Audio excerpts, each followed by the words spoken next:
কালকে তো তোমরা দেখেছো সিঁড়ি গাঁথনিগুলো সব কমপ্লিট করে ফেলেছি, আর আজকে ছাদের চারদিকে একটা করে গাঁথনি করতে হবে। তো হ্যালো বন্ধুরা, আমি রুবেল বলছি চেন্নাই থেকে। আশা করি তোমরা সবাই ভালো আছো। আর গাঁথনিটা করার আগে তোমাদেরকে একটা গুরুত্বপূর্ণ কথা বলবো ছাদের ব্যাপারে, তো মন দিয়ে শোনো সবাই।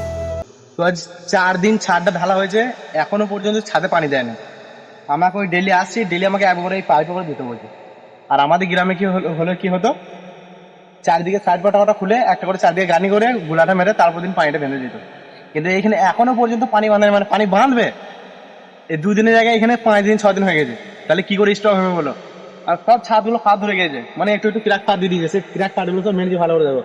তো তোমরা যদি দেখো তো ছোট ছোট এরকম ফাঁদ দিয়ে দিয়েছে, দেখো এরকম, এর বেশি ফাঁদ হয়নি, কিন্তু এরকমই সব সেম। তো বেশি কথা না বাড়িয়ে আমি চলে গেলাম চলাচল গানি করতে। তার কারণ হচ্ছে গানিটা আমাদেরকে 1 ঘন্টার মধ্যে কমপ্লিট করতে হবে। তার কারণ এখানে ম্যাগের অবস্থা খুবই খারাপ, যখন তখন পানি নেমে যেতে পারে। এখন রোডটা আছে বলে আমাদেরকে অনার বলে গেলে একটু তাড়াতাড়ি করে দেয়, আজকে বিকালেই পানিটা ভরবে। ফাইনালি আমাদের গানিটা কমপ্লিট করা হয়ে গেছে। তোমরা যদি ভালো করে দেখো তো আমাদের গানিটা পুরো কমপ্লিট হয়ে গেছে।